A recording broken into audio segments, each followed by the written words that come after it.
Hey folks, it's PatriotNurse, and I hope you'll pardon the quality of today's video. My microphone went down, and so I'm using a different camera. But what I want to talk about with you guys today, this weekend, is a series of happenings and trends in this nation I think that are very troubling to a lot of us who value the United States Constitution.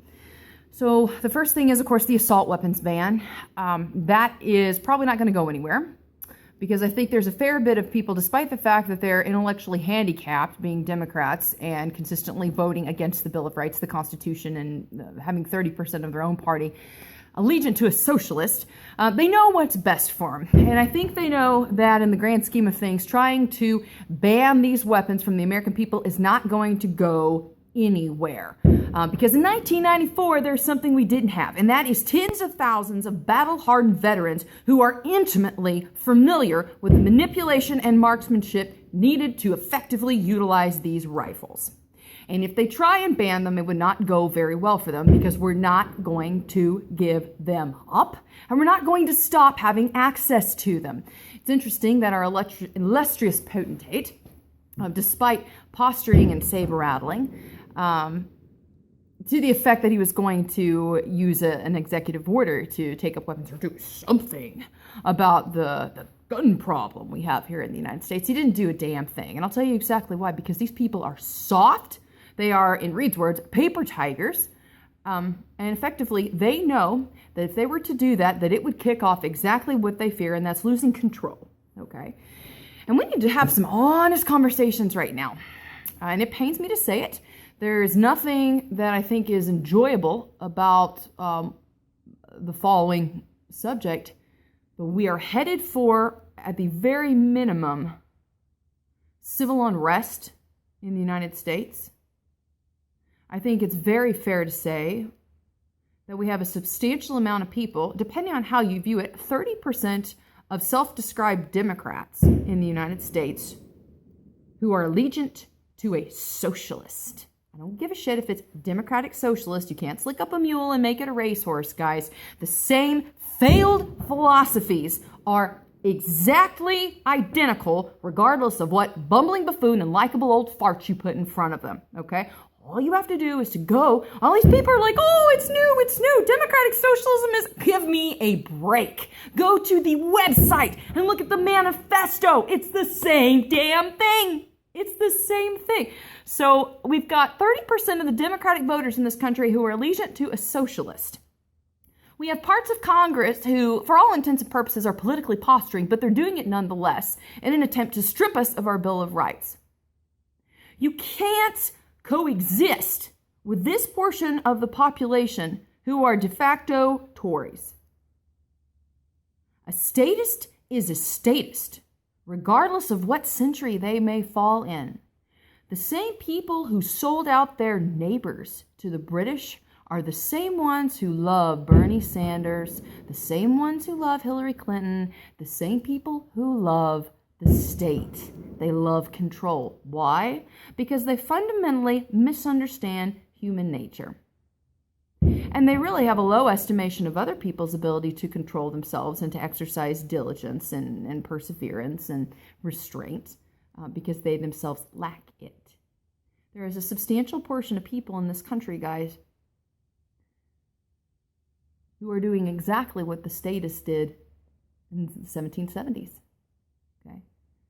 The lead up is very similar. The posturing is very similar. I thought at one point that it would show up, that whatever's coming, and make no mistake, it's coming, all right? I hope that I'm wrong, but historically I know I'm not. I thought at one time that it might show up as a civil war along geographic lines, but I don't think that's the case. I think definitely you have certain states that are less of status lovers than others, but the issue tends to be the cities versus rural areas, and it's really always been this way. In the cities, you have a bunch of people who are effectively loyalists to the state and who not only love the state as it is, but who want more state government. And then you have people like me who actually work for a living, who actually own their own companies, who create jobs, who work for themselves. And then you have people who have spent 7, 10 years of their life in academia who do nothing but peddle bullshit ideas, have a couple pieces of paper because they went into debt for them, and therefore they think they're smarter than you and me. People like this are no different than the ones who sold out their brothers, again, to the British during the Revolution. So you got to ask yourself, what is this going to look like? We're getting to the point now, guys. There is no reconciling these differences. And I'm really tired of hearing people say, oh, you're being divisive, or united we stand, divided we are already divided. And I have no desire to be united with people. I don't care if they call themselves American. Their actions speak differently. You want to support a candidate whose life goes against every fundamental tenet of the Constitution of the United States? You're not an American. You don't deserve any sympathy from me. You don't deserve any allegiance from me. If you want to live here in the United States, you want to be an American citizen, the Constitution is the prerequisite. Your assent to the Constitution is the prerequisite for being here. You don't like the Constitution? You don't like a republic as a form of government? You want to have a socialist utopia, despite the fact that it has never worked, ever, anywhere? You have no track record of success, any heavy track record of abysmal failures, genocide, misery, and suffering? You don't belong here. So guys, what I'm telling you, the assault weapons ban, the Bernie Sanders stuff, the heavy swath of the American populace, the past 2 generations, I'm not trying to generalize people in generations, but we've got 2 generations of very soft people, very soft, who are used to strongly worded letters. That is going to change soon. We're at the point where we can't reconcile our differences anymore. Redressment of grievances is very difficult. Do I still participate in the political process? Absolutely. But it's coming. So what can we do?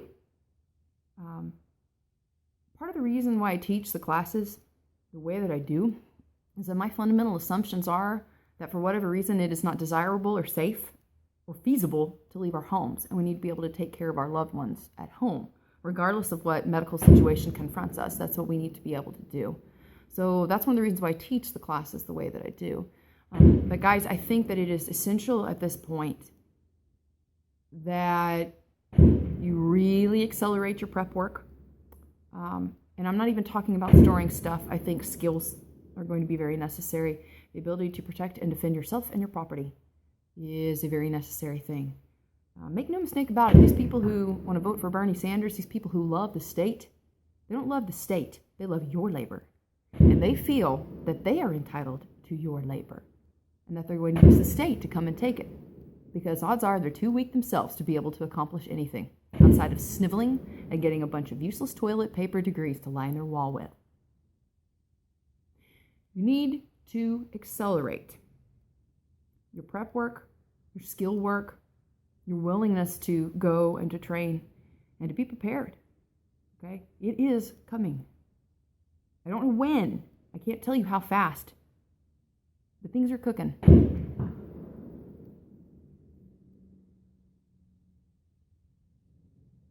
That's all I have. I don't have a happy, holiday message for you guys. The point of reconciling our differences with these people is over. You got people in your lives who are socialists, ask yourself, why are they there?